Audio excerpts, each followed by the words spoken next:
The United States has seen nearly 28,000 whooping cough cases this year. It's the second year in a row the U.S. has topped 25,000 cases, another sign of the risks of falling vaccination levels. The infection can lead to severe illness or death, especially in young children.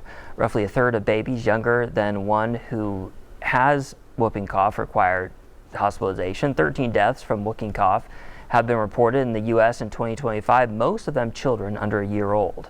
That's according to the Pan American Health Organization, which also reported the rise in whooping cough is not unique to the U.S.